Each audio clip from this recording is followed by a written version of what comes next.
إن الحمد لله نحمده ونستعينه ونستغفره ونعوذ بالله من شرور أنفسنا ومن سيئات أعمالنا من يهده الله فلا مضل له ومن يضلل فلا هادي له أشهد أن لا إله إلا الله وأشهد أن محمدا عبده ورسوله لا نبي بعده اللهم صل وسلم وبارك على نبينا وحبيبنا وسيدنا قرة أعيننا محمد صلى الله عليه وسلم وعلى آله وأصحابه ومن تبعهم بإحسان إلى يوم الدين أما بعد فيا عباد الله أوصيني وإياكم بتقوى الله فقد فاز المتقون وقال تعالى في القرآن العظيم وهو أصدق القائلين يا أيها الذين آمنوا اتقوا الله حق تقاته ولا تموتن إلا وأنتم مسلمون يا أيها الناس اتقوا ربكم الذي خلقكم من نفس واحدة وخلق منها زوجها وبث منهما رجالا كثيرا ونساء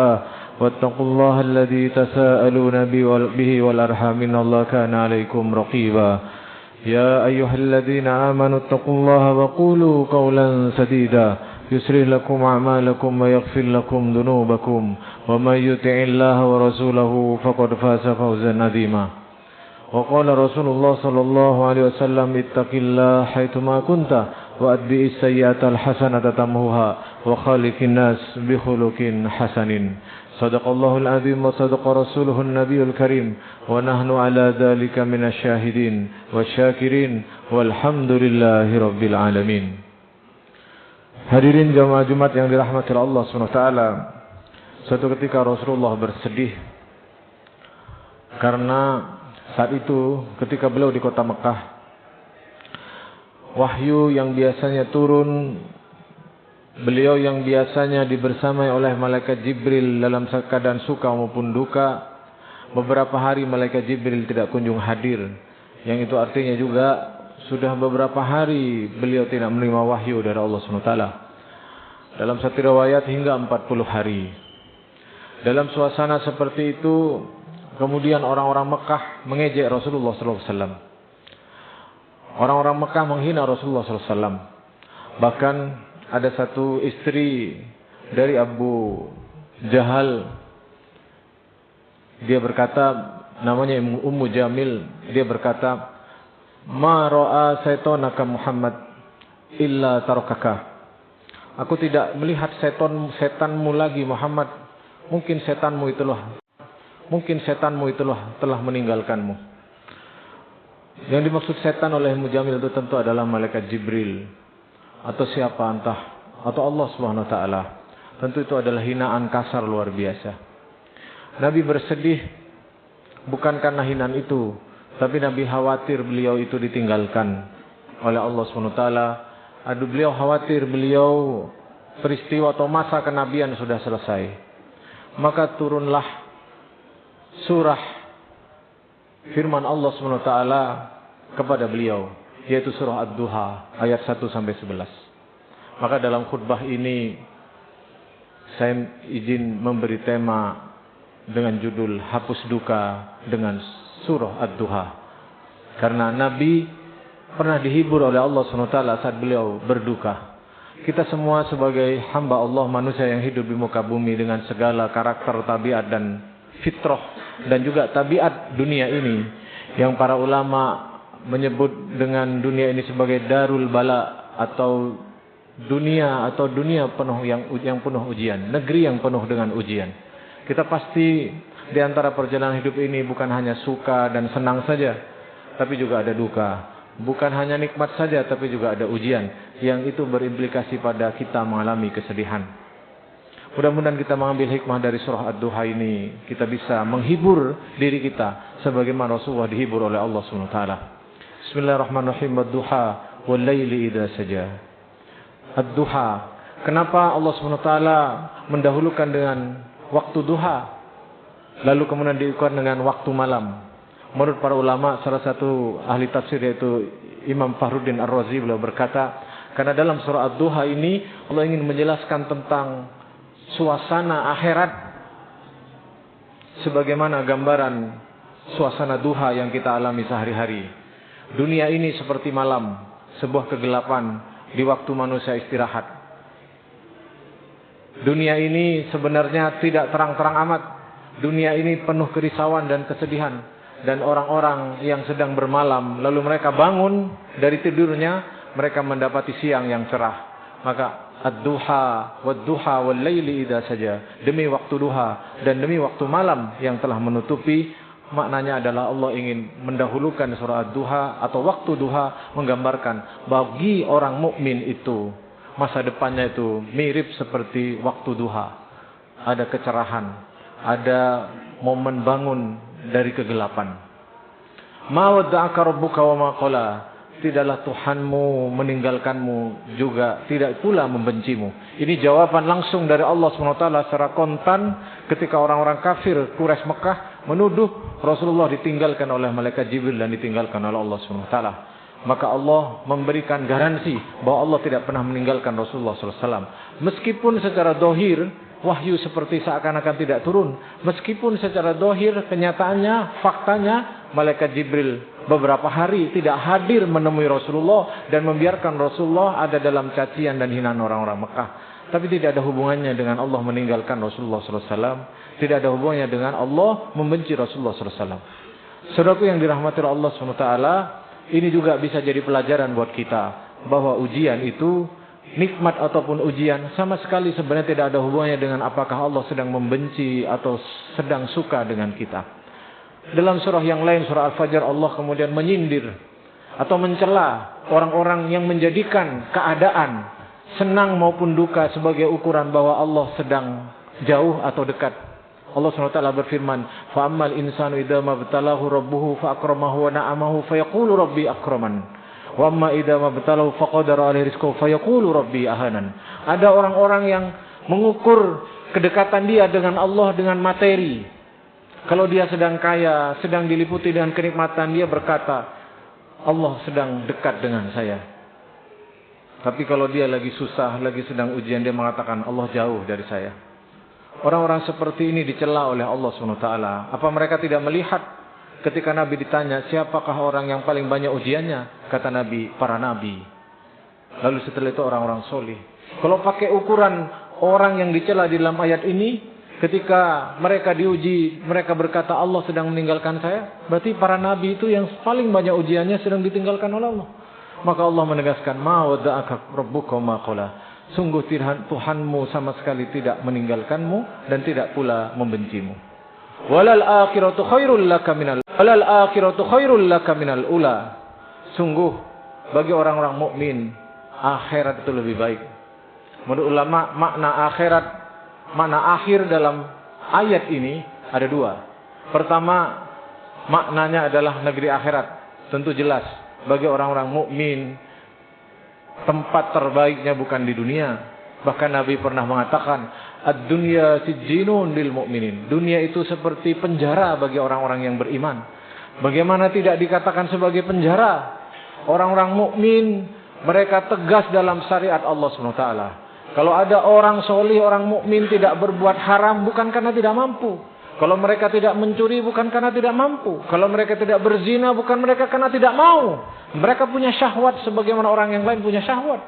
Mereka menahan itu semua karena satu-satunya alasan karena iman kepada Allah SWT. Maka kata Nabi, dunia ini mirip penjara bagi orang-orang yang punya iman kepada Allah SWT. Karena mau ini tidak boleh, ini harus terjaga. Negeri yang terbaik bagi orang mukmin adalah akhirat. Maka kata Allah SWT, walal akhiratu khairul laka minal ula. Makna pertama. Makna yang kedua, akhirat yang dimaksud bukan akhirat nanti. Akhirat yang dimaksud adalah ujung dari ujian yang dialami bagi orang mukmin. Meskipun mereka itu mendapatkan ujian, mendapatkan musibah, mendapatkan rasa sakit, maka garansi dari Allah pasti ujungnya baik. Pasti ujungnya ada hikmah. Pasti ujungnya ada jalan keluar dan pertolongan Allah Subhanahu wa taala. Walal akhiratu khairul laka minal ula. Wala sawfa yu'tika rabbuka fatarda. Dan kemudian nanti aku akan beri kepadamu nikmat sampai engkau ridho. Hadirin yang dirahmati Allah SWT, apa yang diberikan Allah kepada Rasulullah SAW? Dalam konteks ayat ini Allah tidak menyebut apa persisnya yang mau dikasihkan. Allah hanya mengatakan wala sawfa yu'tika rabbuka. Allah akan kasih kamu. Fatarodo, sampai engkau ridho. Allah tidak menyebut apa persisnya. Yang Allah sebut di dalam ayat ini adalah sampai engkau ridho. Maka kita jadi bisa menangkap bahwa bentuk-bentuk yang menyenangkan itu setiap orang berbeda-beda. Tidak penting apa yang mau diberikan. Yang menjadi tujuan aslinya setiap manusia, bukan hanya Nabi, adalah kelapangan hati. Dan kelapangan hati itu tidak selalu melulu dicekoki dengan materi. Ada orang yang lapang hatinya saat dia mendapatkan musibah. Ada orang yang lapang hatinya saat sakitnya belum diangkat oleh Allah SWT, belum disembuhkan oleh Allah SWT. Tapi sebenarnya bukan hanya soal sembuh, bukan hanya soal ujian yang diangkat. Yang penting ridhonya hati. Maka Allah SWT berfirman kepada Nabi, "Wala sawfa yu'tika rabbuka fatardo." Maka aku akan berikan kepadamu. Tidak jelas apa yang Allah berikan, tapi Nabi akan ridho dengan apa yang Allah berikan. Bisa jadi kemenangan, bisa jadi hijrah, bisa jadi kemenangan perang, atau bisa jadi Nabi masih di Mekah dan terus akan selalu dihina, akan tetapi hati beliau semakin lapang dengan ujian-ujian itu. Alam yajidka yatiman fa'awa wa wajadaka dhalan fahada wa wajadaka 'ailan fa'aghna. 3 hal ini lalu kemudian Allah mengingatkan setelah mengajak Nabi mengambil hikmah makna dari sebuah ujian, Allah SWT menenangkan hati Nabi, menghapus duka Nabi dengan cara apa? Mengingatkan tentang nikmat-nikmat yang sudah pernah Allah berikan kepada beliau. Beliau pernah yatim, lalu Allah lindungi. Wa wajadaka dhalan fahada, dan mendapati engkau dalam keadaan bingung, bukan sesat, karena Nabi tidak pernah sesat. Wajadaka dhalan, Nabi dalam keadaan bingung, sedang mencari makna hidup beliau. Fahada, lalu Allah berikan petunjuk. Beliau kemudian beruzlah di Gua Hiro, lalu bertemu dengan malaikat Jibril, menerima wahyu dari Allah SWT. Wajadaka 'ailan fa'aghna, dulu kamu dalam keadaan kekurangan, lalu aku cukupi. Saudara yang dirahmati Allah, cara Allah menghibur yang kedua dalam surat Ad-Duha ini, setelah diajak tentang mengambil hikmah tentang ujian, Allah mengingatkan tentang kenikmatan-kenikmatan yang Allah berikan. Lalu yang berikutnya adalah setelah cara berfikir, di 3 ayat terakhir Allah menghimbau untuk berbuat, beraksi. Apa itu? Fa'ammal yatima fala tanhar, wa ammas sa'ila fala tanhar. Fa'ammal yatima fala takhar, wa ammas sa'ila fala tanhar. Kepada anak-anak yatim jangan semena-mena, kepada orang yang meminta jangan menghardik. Saudara yang dirahmati Allah SWT, suatu ketika ada seorang laki-laki datang kepada Rasulullah SAW. Lalu laki-laki itu berkata, "Ya Rasul, hati saya keras, hati saya sempit, gelisah melulu. Apa yang harus saya lakukan?" "Amsah ra'sul yatim," kata Nabi.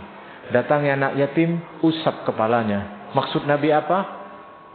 Berikan santunan, berikan perhatian kepada anak yatim. Kata Nabi, niscaya akan lembut hatimu, niscaya akan lapang hatimu. Itulah keberkahan dan keistimewaan anak yatim. Kalau secara teori, psikologi, kita juga bisa mengambil kenapa Allah perintahkan Nabi yang sedang berduka untuk mendekati anak yatim dan orang-orang yang lemah. Orang-orang yang terbiasa dekat orang-orang lemah, maka secara tidak sadar dia akan melihat bahwa orang yang susah bukan hanya dirinya sendiri.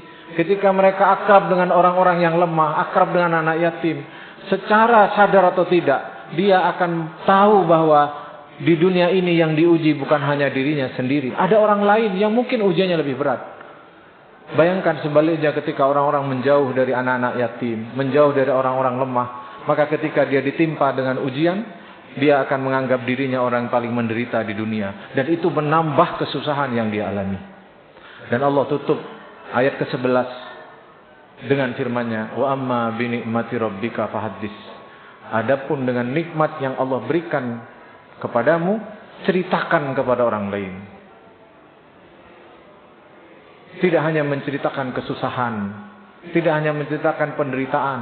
Justru yang jadi sunnah adalah kalau lagi dapat nikmat, ceritakan. Meskipun lagi dapat musibah, cari nikmat apa yang bisa kita ceritakan ke orang lain. Sakit, mungkin kita tidak bisa ceritakan sakit kita, tapi kita mungkin bisa menceritakan anak-anak kita yang baik, keluarga kita yang harmonis. Kalau kita sedang mendapatkan kesulitan ekonomi, mungkin kita bisa menceritakan istri kita yang mendukung kita, yang baik dengan kita, teman-teman kita yang support dengan kita. Wa amma bi ni'mati rabbika fahaddits. Dan kita juga menemukan dalam teori modern itu disebut dengan afirmasi. Menanam hal-hal positif ke dalam diri kita menjadi lebih baik ketika kita ceritakan kepada orang lain, sehingga suasana aura kita adalah aura positif. Itu secara teori modern. Tapi secara kita orang yang beriman, ketika kita menceritakan nikmat Allah yang Allah berikan kepada kita, pasti yang memberi nikmat akan senang dengan kita. Kalau kita mau menceritakan pemberiannya, maka yang memberi pasti akan senang dengan kita. Dan kalau yang memberi itu senang, yang memberi nikmat itu senang, yaitu Allah SWT, maka mudah bagi Allah untuk menambahkan nikmatnya kepada kita semua. Sehingga suka, sehingga duka, kesedihan itu, ujian itu bisa berubah menjadi kenikmatan dan kebahagiaan. Barakallahu li wa lakum fil Qur'anil azim, wa nafa'ani wa iyyakum bima fihi minal ayati wa dzikril hakim, wa taqabbal minni wa minkum tilawatahu innahu huwal ghafurur rahim.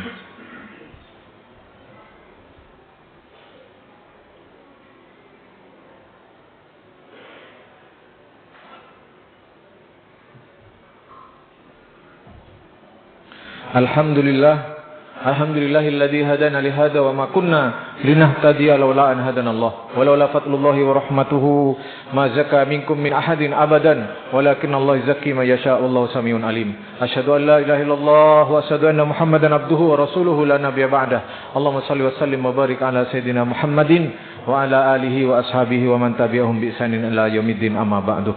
فيا عباد الله أوصيني وإياكم بتقوى الله فقد فاز المتقون. وقال تعالى في القرآن العظيم وهو أصدق القائلين إن الله وملائكته يصلون على النبي يا أيها الذين آمنوا صلوا عليه وسلموا تسليما. اللهم صل على سيدنا محمد وعلى آل سيدنا محمد كما صليت على سيدنا إبراهيم وعلى آل سيدنا إبراهيم وبارك على سيدنا محمد وعلى آل سيدنا محمد كما باركت على سيدنا إبراهيم وعلى آل سيدنا إبراهيم في العالمين إنك حميد مجيد. وارض اللهم عن سادتنا أبو بكر وعثمان وعلي وعن كل الصحابة رسول الله أجمعين. اللهم اغفر للمسلمين والمسلمات والمؤمنين والمؤمنات الأحياء منهم والأموات إنك سميع قريب مجيب الدعوات ويقاضي الحاجات. اللهم أعز الإسلام والمسلمين وأذل الشرك والمشركين ودمر أعداءك أعداء الدين. اللهم انصر من نصر الدين. اللهم انصر من نصر الدين. اللهم انصر إخواننا المسلمين في كل مكان وفي كل زمان. اللهم إنا على ذكرك وشكرك وحسن عبادتك. اللهم إنا نسألك الهدى والتقى والعفاف والغنى. ربنا ظلمنا أنفسنا وإن لم تغفر لنا ترحمنا لنكونن من الخاسرين. رحمنا لنكونن من الخاسرين. اللهم إنا نعوذ بك من جهد البلاء ودرك الشقاء وسوء القضاء وسماتة الأعداء. ربنا آتنا من لدنك رحمة وهيئ لنا من أمرنا رشدا. ربنا آتنا في الدنيا حسنة وفي الآخرة حسنة وقنا عذاب النار. والحمد لله رب العالمين.